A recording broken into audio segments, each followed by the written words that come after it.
tema menor, ya que la incidencia no es tan alta, ¿sí? Pero como vamos a darnos cuenta, sí es un tema que nos causa un problema importante porque nos causa una mortalidad importante en el embarazo. Y realmente no es un tema menor. Em, digamos que la mortalidad en Colombia hoy en día es de 40 por cada 100.000 mujeres, ¿sí? Por cada 100.000 recién nacidos vivos, perdón, por cada 100.000 recién nacidos vivos, la mortalidad actualmente es de 40 por cada recién nacidos. Y la mortalidad en Colombia, en Bogotá, está alrededor de 22 por cada 100.000 recién nacidos vivos, ¿sí? Entonces hemos mejorado bastante y estamos a unos puntos de disminución de la mortalidad materna, pero de esos 22 por cada 100.000 en Colombia, en este año que yo haya tenido la situación de tener que ver en las unidades en las cuales yo trabajo, hemos tenido 2 muertes maternas, ¿sí? Una fue secundaria a sepsis y una fue secundaria a una cardiopatía, ¿sí? Una paciente con un embarazo de 14 semanas, una paciente con una hipertensión pulmonar primaria, ellas sabían de su cardiopatía y sin una manera de planearla, de una manera espontánea, queda en embarazo, ¿sí? Y empieza a tener complicaciones desde el punto de vista de la parte respiratoria por su hipertensión pulmonar. Y hacia las 14 semanas es hospitalizada por un compromiso de su clase funcional. Es remitida a un tercer nivel donde yo trabajo, con 14 semanas.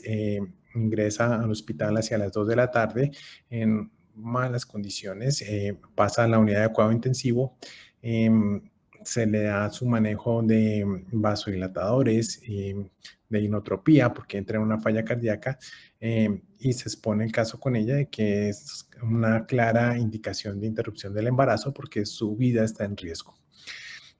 Entonces ella acepta, se inicia un manejo con misoprostol. Sobre las 10 de la noche, 6 horas después de su ingreso, la paciente no ha logrado expulsión, no ha logrado mejoría.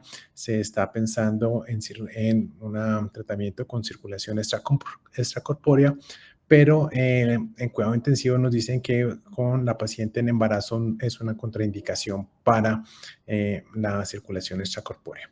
Entonces se realiza alegrado ahí mismo en unidad de cuidado intensivo para hacer una dilatación y curetaje, y durante el procedimiento la paciente entra en paro y muere, ¿no? Entonces definitivamente son cosas que no están tan alejadas y que debemos aprenderlas a manejar.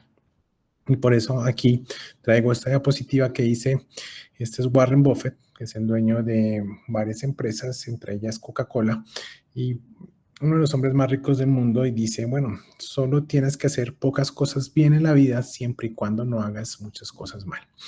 Y lo que quiere decir aquí es que todos estamos trabajando en un centro multidisciplinario, o sea, la medicina hoy en día es más de ayudarnos de amigos, ayudarnos, y a amigos me refiero a colegas que manejan varias disciplinas, y nosotros tenemos que saber muy bien qué es nuestro papel, hasta dónde debemos nosotros llegar, cuándo pedir ayuda, cuándo debemos mandar nuestra paciente, y ese es uno de los principios básicos del control prenatal, ubicar la paciente adecuada en el nivel de atención adecuado, ¿no? Y para ustedes desde el punto de vista como médicos generales van a estar a cargo del control prenatal. Lo que se espera es que ustedes puedan identificar la paciente que tiene cardiopatía y está en embarazo, poder identificar cuáles son los factores de riesgo y cuáles son los factores pronósticos para clasificar esta paciente, poderla darle una asesoría y poderla remitir a un lugar de acuerdo a su nivel de complejidad. Y eso es básicamente lo que esperamos que puedan hacer. Entonces, vemos y decíamos que la enfermedad cardiovascular complica solamente el 1 al 3% de los embarazos, ¿sí? Pero en este 1 al 3% de los embarazos está el 10 al 15% de las muertes maternas y el 50% de las muertes maternas en la unidad de cuidado intensivo, ¿sí? Y esto ha venido aumentando cada vez más conforme pasan los años, ¿sí? ¿Por qué? porque cada vez más nuestras mujeres deciden posponer su etapa reproductiva unos años más adelante. Vemos que en Colombia el 2.5% de las mujeres que tienen hijos son mayores de 45 años. Entonces vemos que en esta población ya aparecen enfermedades que consideramos enfermedades crónicas, como hipertensión, diabetes, cardiopatías. Entonces esto es parte de lo que está pasando. La segunda situación es que vemos que eh, cada vez tienen más éxito las cirugías de corrección de cardiopatías congénitas. Entonces vemos que las cardiopatías congénitas son cada vez más diagnosticadas en edades tempranas, se corrigen y esas mujeres tienen una vida productiva, una vida que más adelante van a decidir buscar embarazo y entonces vamos a tener pacientes con cardiopatías que quedan en embarazo de esta manera. ¿Qué es lo que el obstetra debe saber? Y entendemos al obstetra, aquí paréntesis, obstetricia, quiere decir la palabra el arte de esperar al lado de, ¿sí? Y esa es la vida del obstetra, ¿sí? Estar al lado de nuestra paciente, estar al lado de nuestra mujer embarazada para cuidarla de esta manera. Y entonces el obstetra puede ser el médico general, puede ser el momento al ginecólogo, puede ser el lado alguien que está cuidando de esta mamá. Entonces nos vemos con la primera parte que nosotros tenemos que estar siempre relacionados, que son los cambios fisiológicos del embarazo, ¿no? El embarazo per se no es una enfermedad, pero sí tiene unos cambios importantes desde el punto de vista de las variables fisiológicas que se están viendo y que hace que a veces nos confundamos con signos, síntomas y otras enfermedades que se pueden presentar. Y es que no son cambios menores. Veamos cómo el gasto cardíaco, ¿sí? Comparado en la mujer no gestante con la gestante, aumenta hasta en un 43%, ¿sí? La frecuencia cardíaca aumenta hasta en un 17% y vemos como las resistencias vasculares periféricas van disminuyendo, lo mismo que las resistencias vasculares pulmonares, y esto hace que se produzca una caída en la presión arterial en los primeros meses, ¿sí? Entonces vemos como esa caída en la presión arterial, pero repunta hacia la semana 32, ¿sí? Y vemos que hay un momento muy importante que es el momento del trabajo de parto y el puerperio, ¿sí? Entonces vemos que ese aumento que habíamos dicho del 43% del gasto cardíaco durante el trabajo de parto, es decir, durante las contracciones, se aumenta un 50% más, ¿sí? Aquí tenemos un pico, ¿sí? Que es bien importante. Y en el puerperio inmediato también viene un momento bien importante de esta elevación del gasto cardíaco porque se produce los cambios del parto con el sangrado y con la hemorragia y la redistribución de todo este aumento del flujo plasmático que había aumentado. Entonces se produce un nuevo esfuerzo a nuestra gestante. Quiere decir que debemos que recordar que el 50% de todas las complicaciones mortales ocurren en la primera hora posparto. Por eso es supremamente importante que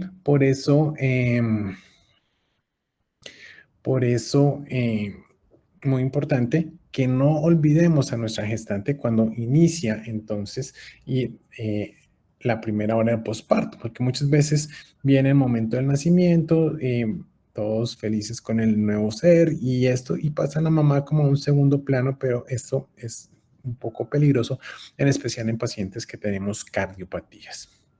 Entonces, lo segundo es cómo hacemos nosotros el diagnóstico, ¿sí? Y el diagnóstico vuelve a ser la historia clínica el eje central de nuestro ejercicio médico, ¿sí? Porque en la historia clínica nosotros podemos identificar factores de riesgo para la enfermedad, factores de riesgos que vienen asociados con problemas obstétricos, ¿sí? Como el hecho de preeclampsia, el hecho de antecedentes de cesáreas que nos pueden indicar una cesárea en este momento. Tenemos que mirar qué medicamentos está tomando, si es una paciente hipertensa crónica, qué medicamentos tenemos nosotros que cambiar en el momento de la gestación, ¿sí? Y vamos a mirar qué medicamentos puede usarse durante el embarazo. Vamos a mirar si hay indicación de un estudio genético, ¿sí? El 30 al 50% de las pacientes con cardiopatías congénitas tienen alguna alteración genética, ¿sí? Esto es fundamental, la clase funcional de la NIJA. Ahorita lo vamos a mirar un poco. Una manera muy sencilla de determinar la función de la paciente embarazada y no embarazada. ¿Listo?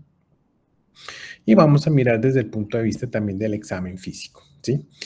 Entonces, esto es la clasificación de la clase funcional de la NIJA, de la Sociedad de Nueva York de Corazón.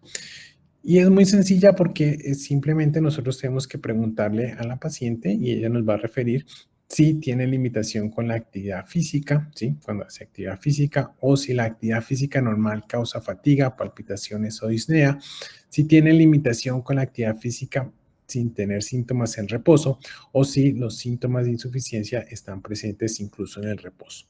Entonces, mire que esta clasificación, que es muy sencilla, nos establece, como vamos a ver más adelante, pronóstico para determinar qué grado de compromiso tiene esta paciente por su enfermedad cardiovascular. Entonces, con la simple anamnesis podemos nosotros poder determinar esto, reportando en la historia, y va a ser muy importante. Obviamente, dentro de nuestro armamentario, pues tenemos el ecocardiograma, ¿sí? El ecocardiograma cada vez es una herramienta que está al alcance, digamos que relativamente de bajo costo, y en todas partes, pues vamos a tener siempre ahí un cardiólogo que vaya una vez a la semana, o si lo tenemos de tiempo completo, dependiendo de si estamos trabajando, y nos va a determinar tanto la anatomía, como posibles alteraciones cardíacas, como en la parte funcional, ¿sí? Entonces va a ser muy importante el estudio del ecocardiograma, ¿sí?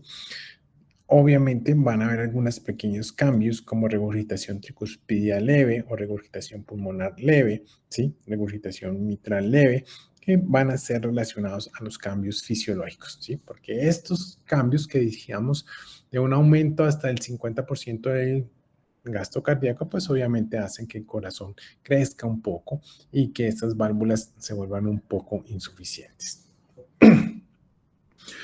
No es para que se lo aprendan, pero tener en cuenta que dentro del ecocardiograma se pueden medir, por ejemplo, aquí la válvula aórtica, y cada una de estas cosas pues va a tener unos parámetros en los cuales nos hablan de la severidad, ¿sí? En general, consideramos que tenemos que tener una fracción de eyección mayor del 55%. La estenosis mitral la clasificamos leve cuando el diámetro de la válvula es mayor de 2 centímetros, moderada entre 1.5 y 1 centímetros y severa menor de 1 centímetro. La estenosis aórtica leve cuando la válvula mide más de 1.5 centímetros, severa si mide menos de 1 centímetro, ¿sí? Y esos son parámetros que nos los da el ecocardiograma. Lo tenemos también disponible en todas partes, el electrocardiograma, ¿sí? Nos va a hablar de el ritmo cardíaco, y recordemos que vamos a tener cambios en el eje como cambios fisiológicos del embarazo, cambios transitorios en el ST, vamos a tener una onda T invertida en B1 y B2, esos pueden ser cambios normales de la mujer gestante. No es frecuente, pero eventualmente podremos necesitar una prueba de esfuerzo, ¿sí? Se puede hacer en la gestante, rara vez con dobutamina, realmente no recomendamos pues una prueba de estrés farmacológica, es realmente no necesaria. Holter sí lo pedimos con frecuencia, tanto en el estudio de la paciente con síncope como en pacientes que estemos sospechando pues arritmias o trastornos hipertensivos. La resonancia magnética de corazón es uno de estos exámenes que cada vez más toman más auge dentro de las posibilidades de lo que nosotros podemos pedir para el diagnóstico de nuestra paciente con cardiopatía, ¿sí? Nos permite una muy buena valoración anatómica con respecto a cardiopatías congénitas, nos permite también una valoración funcional, ¿sí? Y muchas veces para el paciente con cardiopatía y con alteraciones coronarias, también es un examen de elección. ¿Qué limitaciones tenemos? Que no tenemos resonancia en todos nuestros centros, que no tenemos todavía el número suficiente de radiólogos especialistas para la lectura de resonancia de corazón. pero cuando tenemos esto, eso nos da muchísima indicación. Entonces, si tenemos la posibilidad, si estamos en un tercer nivel, en especial en la cardiomiopatía periparto, vamos a ver qué es nuestro examen de elección para estas pacientes. Y es que veamos el tipo de imágenes que nosotros logramos con resonancia de corazón, ¿sí? Entonces, estamos viendo aquí y podemos ver una imagen de corazón, donde podemos ver toda la anatomía, vemos aquí el septo interventricular, vemos aquí el ventrículo izquierdo, las válvulas, cómo están funcionando, y en resonancia nos permite establecer la sincronización con el electrocardiograma y entonces ver cómo está la función y cómo está la parte también del ritmo cardíaco.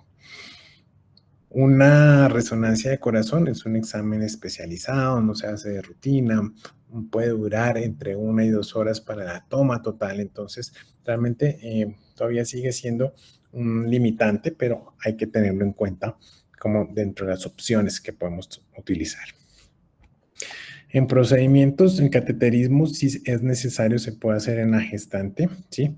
Y también hay reportes de cirugía cardíaca, ¿sí? Pero aquí todavía la mortalidad es alta, hay que tener en cuenta cuál es nuestra paciente, qué indicaciones hay, si realmente lo necesita y en qué punto, pues, podríamos optimizar la terminación del embarazo para estas pacientes. Bien, entonces decíamos, bueno, lo más importante que ustedes es diagnosticarla. Y mire que para el diagnóstico entonces tenemos historia clínica, anamnesis y los exámenes básicos de ecocardiograma, electrocardiograma y con eso vamos a poder hacer el diagnóstico de nuestra paciente. Si ya decidimos que tiene una cardiopatía, ¿sí? O que tiene una enfermedad cardiovascular durante el embarazo, nuestro siguiente paso es definir cuál es el riesgo que tiene este embarazo, ¿sí? Para poder tomar una decisión consensuada, ¿sí? Recordemos que hoy en día nosotros no hacemos una medicina paternalista en la cual nosotros podamos decir, no, usted no se debe embarazar porque tiene este problema o este embarazo no puede continuar porque usted tiene este problema, ¿sí? Nosotros hacemos un consentimiento informado, ¿sí? Tenemos su riesgo es muy alto y consideramos que no debería embarazarse, pero si usted decide, pues usted podría tomar esa decisión, ¿no? O, como en el caso que les comentaba, ¿sí? Consideramos que el embarazo pone en riesgo su vida y consideramos terminar el embarazo, ¿sí?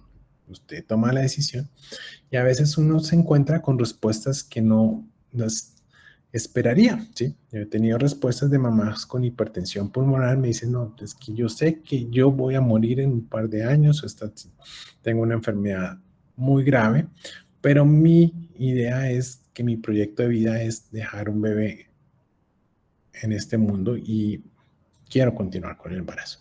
Entonces, esto es en lo que nosotros tenemos que llegar. ¿Cómo entonces hacemos para hacer esta clasificación del riesgo? ¿Sí? Y entonces vemos aquí que tenemos varias posibilidades para hacer la clasificación del riesgo. ¿Sí? Entonces aquí nos dice, por ejemplo, esto que es una clasificación que es la de Karpfreck y que nos dice, ¿sí? Nos dice, tenga en cuenta la historia de arritmias previas. Tenga en cuenta la clasificación de la clase funcional de la NIJA, cuando tenga una clase funcional de 2 o más. Tenga en cuenta los parámetros del ecocardiograma, que ya dijimos, válvulas mitrales por debajo de 2 milímetros, válvulas aórticas por debajo de 1.5 milímetros, o hipertensión pulmonar con un gradiente en el ventrículo izquierdo mayor de 30, o fracción de eyección menor de 40, ¿sí? Cuando usted tenga esto, cada una de estas cosas le da un punto, ¿sí? Y si usted tiene 0 puntos, el riesgo de que tenga complicación es menor del 5%. Si usted tiene un punto, el riesgo de complicación es del 27%. Y si usted tiene 2 puntos, el riesgo de complicación es del 75%. Entonces, mire que esos son los parámetros más importantes para determinar el riesgo y ya los habíamos visto, ¿sí? Tenemos clase funcional, historias de arritmias. ¿Qué quiere decir esto? Aquí solamente necesito la anamnesis. Y el ecocardiograma, parámetros de ecocardiograma y la fracción de eyección, ¿sí? Otra de las clasificaciones están de acuerdo a la patología como tal, ¿sí? Si yo tengo una hipertensión pulmonar severa, y este es otro de los puntos claves de la clase, es la hipertensión pulmonar severa definitivamente es la patología cardiovascular con un mayor riesgo de complicación y mortalidad, ¿sí? Se asocia a una mortalidad del 50%. Seguido de la estenosis de la válvula aórtica, de síndrome de Marfan con aneurisma aórtica, tetralogía de Fallot no corregida, estenosis aórtica o coartación de aórtica. Y entonces llegamos a esta que es la clasificación, digamos, más fácil y la más comúnmente utilizada, ¿sí? Tampoco espero que se la aprendan, pero que sepan que existe una clasificación del riesgo de la Organización Mundial de la Salud, ¿sí? Y que si ustedes tienen una paciente con cardiopatía, es fácil de ustedes googlear y decir clasificación del riesgo, Organización Mundial de la Salud, y mirar la clasificación y basados en eso, ustedes ahí tienen entonces el pronóstico, ¿sí? Y hoy en día pensaría que dentro de nuestra historia clínica, cuando tengamos una paciente con cardiopatía, pues debemos anotar que se verificó, se revisó en dónde está dentro de la clasificación de riesgo de la Organización Mundial de la Salud para que nosotros identifiquemos ese riesgo y lo pongamos de esta manera. ¿Listo? ¿Qué nos dice la clasificación de riesgo de la Organización Mundial de la Salud? Dice, tenemos una tipo 1 en la cual no hay un riesgo incrementado de la mortalidad, pero sí un riesgo leve incremento de la morbilidad, ¿sí? Entonces, el riesgo de tener un evento cardiovascular adverso serio es del 2 al 5%, ¿sí? Y aquí entonces tenemos la estenosis pulmonar leve, la ductus arterioso persistente, la CIA, CIB o ductus arterioso persistente corregida, el drenaje pulmonar anómalo, es decir, cardiopatías que tienen poco impacto en la función cardíaca global del individuo. Tenemos unas en estadio 2, en las cuales se incrementa levemente el riesgo de mortalidad, pero hay un riesgo moderado de morbilidad, ¿sí? Riesgo del 5 al 10%. Tenemos aquí entonces CIA y CIB, ¿sí? No corregida, tetralogía de Fallot corregida o un síndrome de Turner sin dilatación de aorta. En la tipo 3, en la cual tenemos un incremento significativo del riesgo de mortalidad, con un incremento severo de morbilidad. Entonces aquí tenemos que hay un riesgo del 10 al 27%. Síndrome de ventrículo derecho sistémico, cardiopatía congénita cianosante no reparada, síndrome de Marfan con dilatación de aorta, con aneurisma de aorta, aorta bivalva con dilatación de aorta, disfunción ventricular entre el 30 y el 40%, taquicardia ventricular, válvula protésica, ¿sí? Y estas, entonces ya tengo un riesgo de mortalidad, ¿sí? Diría que yo aquí ya estoy pasando ese umbral en el cual yo considero que el riesgo es mucho mayor que el beneficio y serían indicaciones, digamos, relativas, porque no hay indicaciones absolutas de terminación voluntaria del embarazo, ¿no? Y obviamente, estadio 4, donde hay un riesgo extremo de mortalidad, ¿sí? Y el embarazo estaría pues muy altamente contraindicado. Hipertensión pulmonar severa, mortalidad del 40 al 100%. Disfunción ventricular severa con fracción de eyección menor al 30%. Estenosis mitral o aórtica sintomática. Dilatación aórtica severa, dilatación de aorta severa. Entonces, miremos que de esta manera yo estoy identificando de acuerdo a la función, de acuerdo a la etiología, cuál es el riesgo que tiene esta paciente de mortalidad y de acuerdo a eso, pues yo establezco el pronóstico. Entonces, para que tengamos siempre muy claro cuáles son las de muy alto riesgo, las de muy mal pronóstico. Y es cuando tenemos una paciente con síndrome de Marfan y aneurisma de la aorta, es decir, una dilatación aórtica mayor de 4 centímetros. ¿sí? Riesgo altísimo de que se rompa ese aneurisma y haya una catástrofe importantísima. El síndrome de hipertensión pulmonar severa, ¿sí? También lo van a encontrar con el nombre de síndrome de Eisenmenger, ¿sí? Síndrome de Eisenmenger son esas cardiopatías en las cuales se produce un cortocircuito y hace que las presiones a nivel pulmonar sean mayores que las presiones sistémicas y se produzca entonces tanta hipertensión pulmonar que se produzca un cortocircuito con presiones pulmonares más elevadas. Esto tiene una mortalidad muy alta, como dijimos, y es la otra indicación. Obstrucción del tracto de salida izquierdo severo, ¿sí? Es decir, cuando tenemos una coartación de aorta o cuando tenemos una estenosis aórtica crítica, pues son pacientes que van a tener una fracción de eyección disminuida. Como veíamos anteriormente, decíamos fracciones de eyecciones por debajo de 40 se asocian a un riesgo de alta mortalidad y tenemos ese problema. Pero si está con una fracción de eyección menor de 30, ya pasa de grado 3 a grado 4 con mortalidades mayores de 40%. O enfermedad cardíaca dentro de una paciente que tiene una enfermedad de Ehlers-Danlos. Esas son las que tienen el mayor riesgo de cardiopatía. Bueno, una vez nosotros ya hicimos el diagnóstico y ya establecemos el pronóstico, y entonces debemos establecer un plan de manejo, ¿sí? Y entonces el plan de manejo parte de que podamos hacer un diagnóstico exacto, de que documentemos cuáles son las complicaciones previas y demos unas recomendaciones específicas en cuanto a posibles complicaciones que se puedan presentar, medicamentos que vamos a tener que cambiar o que vamos a utilizar durante el embarazo, explicando los posibles riesgos de cada uno de estos medicamentos, ¿sí? Vamos a determinar si tenemos algún tipo de contraindicaciones entre los medicamentos que normalmente usamos. Entonces, recordemos que nosotros, por ejemplo, utilizamos pacientes para manejo de amenaza de parto pretérmino tocolíticos como el nifedipino, ¿sí? Pero el nifedipino aumenta frecuencia cardíaca, disminuye la presión arterial. Entonces, en otras partes están descritos los betamiméticos para el manejo del tocolisis, ¿sí? Pero tenemos otro medicamento que es los antagonistas específicos de la oxitocina, ¿sí? Entonces aquí tenemos el atosiban, que es un antagonista específico de la oxitocina y que tiene un perfil hemodinámico muy seguro y que sería el de elección en estos pacientes con cardiopatías si tienen una amenaza de parto pretérmino.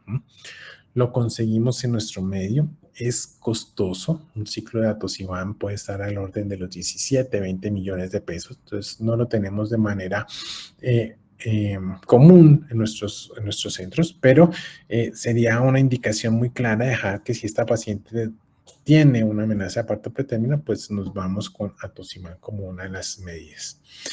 Vamos a determinar cuándo requieren una monitorización especial, ¿sí? Estos pacientes podrían llevarse a una unidad de alta dependencia. Lo ideal es que se pudiera monitorizar el trabajo de parto en una unidad de cuidado intensivo, en una unidad de cuidado intermedio, ¿sí?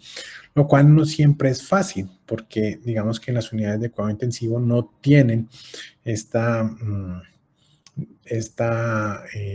no están acostumbradas a tener todo este monitoreo fetal que necesitamos, la monitoría, el espacio, la atención del parto, el riesgo de sangrado, de la hemorragia postparto, necesita un carro de hemorragia postparto, ¿sí? Entonces, todo esto no es tan fácil, pero en el mundo ideal es donde deberíamos atender estos partos para evitar una cesárea, que sabemos que la cesárea me aumenta el riesgo de sangrado, me aumenta el riesgo de edema pulmonar, me aumenta el riesgo de complicaciones que podríamos hacerlo, ¿sí? Pero muchas veces preferimos un ambiente completamente controlado para decir a esta paciente que tiene un riesgo alto de problemas cardíacos, vamos a operarla a las 7 de la mañana con el grupo de anestesia y el grupo de cirugía listo y con una reserva de unidad de cuidado intensivo postquirúrgico para el mantenimiento de estas pacientes cuando no tenemos pues cómo monitorizar a estas pacientes. Y Esto es un manejo multidisciplinario, ¿sí? Entonces, la paciente con cardiopatía debe ser remitida a un tercer nivel para un manejo multidisciplinario, ¿sí? Entonces, lo que ustedes deben es poderla identificar su riesgo y remitirla a un manejo multidisciplinario. ¿Por qué un manejo multidisciplinario? Porque esta paciente, pues obviamente va a necesitar una unidad de cuidado intensivo, va a necesitar un especialista en anestesia obstétrica, vamos a decir que va a necesitar un neonatólogo, un genetista, especialmente un intensivista, ¿sí? Un hematólogo, un especialista en alto riesgo, ¿sí? Entonces necesita toda una serie de cuidados, cuidados en unidad de cuidado intensivo, en unidades de banco de sangre, ¿sí? Entonces todo esto debe ser en un tercer nivel, ¿sí? Si tenemos ese tipo de pacientes, de manera ideal, pues no queremos que mm, se nos sume una prematurez, pero muchas veces pues la condición de la paciente es la que nos va a determinar qué tanto podemos avanzar en el embarazo, ¿sí? Porque sabemos que a medida que van aumentando el embarazo, pues va aumentando el requerimiento, va aumentando sus cambios fisiológicos y se puede muchas veces requerir una terminación una vez logremos una sobrevida adecuada del recién nacido, ¿sí? Preferimos el parto vaginal, por lo que decíamos, menores cambios hemodinámicos. Si está necesaria una inducción con misoprostol, pues o dinoprostona la podemos utilizar. Utilizamos la oxitocina de manera adecuada. Podemos utilizar analgesia. Todo esto es válido. ¿Cuándo recomendaríamos cesárea sí o sí? Pues definitivamente cuando tenemos sospecha de un aneurisma de aorta, cuando estamos frente a anticoagulación con warfarina, cuando tenemos inestabilidad hemodinámica o en pacientes con coartación de aorta. Recordar que cuando tenemos una paciente con cardiopatía congénita, se me aumenta el riesgo de cardiopatía en el recién nacido, ¿sí? Entonces tenemos que existe un riesgo basal de tener cardiopatías mayores en el 1% de la población y este riesgo se me aumenta al 10% en la mayoría de las cardiopatías, ¿sí? Entonces pasamos del 1 al 10%, por lo cual indicamos una valoración exhaustiva del corazón fetal y es una de las indicaciones de hacer un ecocardiograma fetal antes de que nazca el bebé. Tener en cuenta las arritmias, ¿sí? Las principales causas de muerte en estas mujeres con cardiopatía son tres, ¿sí? La principal es que hagan arritmias y que por esto muera la paciente. Tromboembolismo pulmonar, entonces hay que tener en cuenta siempre si esta paciente tiene indicación de anticoagulación, hacer todas las escalas de riesgo, si la vamos a hospitalizar, si la vamos a tener inmovilizada, ¿sí? O algunas cardiopatías que por sí tienen que ser anticoaguladas, especialmente aquellas con dilataciones de aurícula, la fibrilación auricular. Y ya eventos coronarios o eventos isquémicos que no son los más frecuentes en este tipo de pacientes. Aquí un punto importante, la cardiomiopatía periparto, ¿sí? Y entonces esta paciente es una paciente que empieza a tener signos de falla cardíaca con un espectro de la enfermedad muy amplio. Podría ser simplemente algo de fatiga, ¿sí? En el posparto, entonces mucho cuidado tenerla en cuenta. Nosotros tenemos pacientes con fatiga, pedimos biomarcadores como el péptido natriurético arterial para determinar riesgo, determinar si está en falla cardíaca y así hacemos el diagnóstico. Como decía, el espectro de la enfermedad puede ser de una falla cardíaca severa con un compromiso hemodinámico y una necesidad de tener paciente en cuidado intensivo intubada, podría ser, en la cual no es muy claro cuál es la causa de esta paciente. Usualmente se presenta, pues, como decíamos, periparto. La gran mayoría son en el posparto inmediato, pero algunas podrían ser incluso justo antes, estando todavía embarazadas. Y tiene un riesgo alto de recurrencia. La mortalidad en estos es del 2 al 12%, es una mortalidad alta. Y el manejo es básicamente sintomático, ¿sí? O sea, manejamos la falla cardíaca, manejamos la inotropía, manejamos el diurético, dependiendo de lo que necesite. Y No se sabe muy bien por qué, pero estos pacientes se benefician de la adaptación de la lactancia. Entonces utilizamos bromocriptina, que parece que adicionalmente tiene un efecto antiinflamatorio y que esto podría tener algún efecto antiinflamatorio a nivel de miocardio y que esto podría ser la causa de esta mejoría, pero tenerla siempre como algo adicional al manejo sintomático que utilizamos en estas pacientes. Bueno, esta es como una manera del enfoque de lo que tenemos que tener, pero el mensaje fundamental es tengamos presente el corazón en las maternas, ¿sí? Que uno siempre llega a obstetricia y entonces como que pum, le cambia el chip y está pensando en, bueno, ¿cómo hago el tacto? ¿Cómo es que se atiende el parto? ¿Cómo es la oxitocina?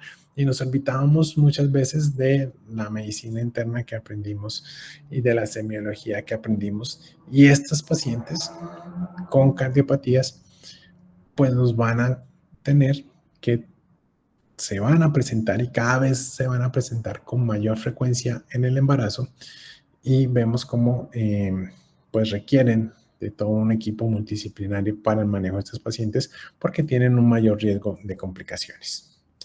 Bueno, no sé, hasta ahí preguntas de cardiopatías. Doctor, buenas noches. Una pregunta. ¿Podría volver a poner la diapositiva de las arritmias mortales, por favor?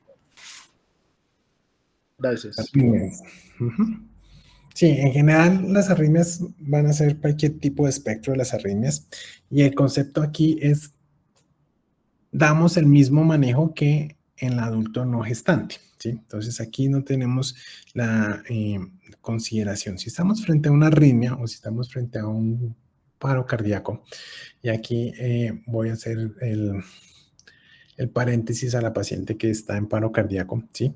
Utilizamos las mismas dosis de medicamentos, utilizamos las mismas dosis de del manejo con el desfibrilador, ¿sí? Porque nuestra prioridad es tener el bebé, tener la mamá sana, ¿listo? Si ustedes se encontraran frente a una paciente obstétrica que entra en paro cardíaco, ¿sí? Ahí habría que hacer algunas consideraciones especiales. ¿Cuál sería la primera? Tener en cuenta que de acuerdo a la edad gestacional, usted en ese momento que entra a hacer las maniobras de reanimación en paro cardíaco, pues no alcanzas, primero no tienes la paciente para hacer la anamnesis. Entonces tú básicamente vas a mirar si es un útero grávido que sea grande o lo suficiente para estar causando un efecto compresivo, es decir, que tengas un útero mayor de 20 centímetros, es decir, que en generar un embarazo más de 20, 22 semanas te va a dar esto. Y entonces tú deberías pedir a un auxiliar o si eres tú solo el que estás haciendo, el, para poder desplazar el útero y descomprimir la vena cava. Entonces, si alguien tiene, simplemente va con sus manos a traccionar un poco el útero para que hagas el resto de las maniobras sin esa compresión que tiene el útero en la paciente que está boca arriba. Antes decían algo que llamaban las camillas de Cardiff, ¿sí? Que era como una camilla que se ponía y hacía que la paciente estuviera como 45 grados elevada. Pero realmente se desaconsejan porque ni está ni es fácil ni permiten hacer un buen masaje cardíaco cuando tienes estas camillas. Entonces, dejan a la paciente en la posición acostadita y simplemente desplazas el útero. Segunda recomendación o o cambio grande que haces en el algoritmo de manejo del código azul en una gestante, en un embarazo donde tú ves un útero mayor de 20, 22 centímetros. Y es que después de 5 minutos de hacer tu maniobras de reanimación, estás haciendo o estás pensando en iniciar una cesárea perimortem, perdón. ¿Por qué hacemos cesárea perimortem? ¿Sí? Porque realmente más que el beneficio de obtener el recién nacido vivo, ¿sí? Es que las maniobras de reanimación va a ser inefectivas con el útero grávido, ¿sí? Entonces, después de 5 minutos, tú no logras sacar tu paciente en paro, debería ya llegar el equipo quirúrgico para hacer una cesárea en ese momento, sacar el bebé. Obviamente, esperamos que esto mejore la sobrevida del bebé, pero una vez ya tengas el útero por fuera, logras mejorar tus tasas de supervivencia en un paro cardíaco. Pero específicamente en arritmia, haces el mismo algoritmo de arritmia dependiendo la arritmia que diagnosticaste para el tratamiento que harías en una mujer no gestante. ¿Listo? Listo. Y me pasa otro favor. ¿Me puede poner la diapositiva anterior a esta, por favor?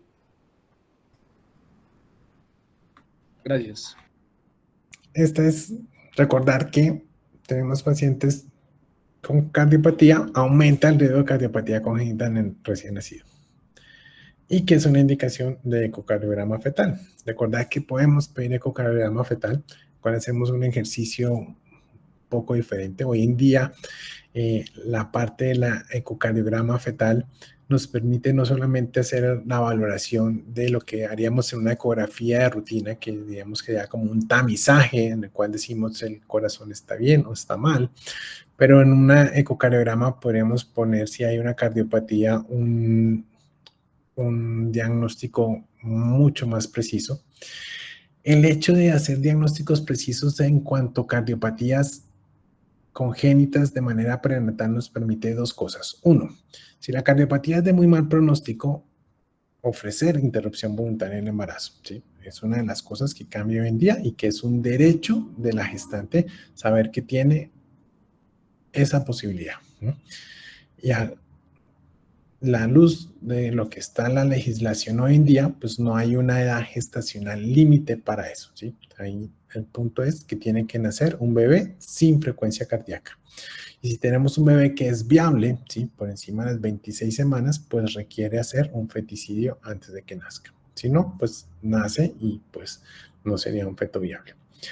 Segunda opción, si la paciente decide continuar el embarazo, el hecho de ya tener el diagnóstico y poder ubicar a esa paciente y poder avisar al servicio de neonatología de que hay un paciente con una cardiopatía que va a nacer y que requiere A o B posibles medicamentos, ha mostrado mejorar los tiempos de respuesta y mejorar la sobrevida de estos recién nacidos. Entonces, definitivamente el ecocardiograma nos da esa posibilidad. Tercero, nos da la posibilidad de valorar función cardíaca fetal, ¿sí? Y hoy en día hay mucho de esto, digamos que desde el punto de vista práctico hay ciertas patologías fetales que nos pueden causar falla cardíaca fetal y que nos podrían hacer una terminación del embarazo de una manera prematura para evitar un óbito fetal. Y mucho también en cuanto a investigación de la función cardíaca en enfermedades como restricción de crecimiento fetal, diabetes o hijos de madre de diabetes gestacional. Entonces, tener en cuenta el ecocardiograma como una alternativa que cada vez más la tenemos en todos nuestros centros.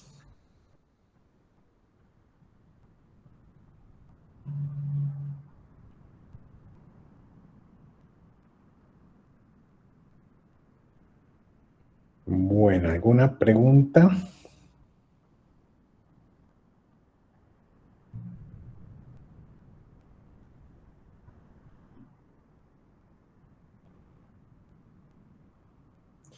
Entonces, 8:19, demos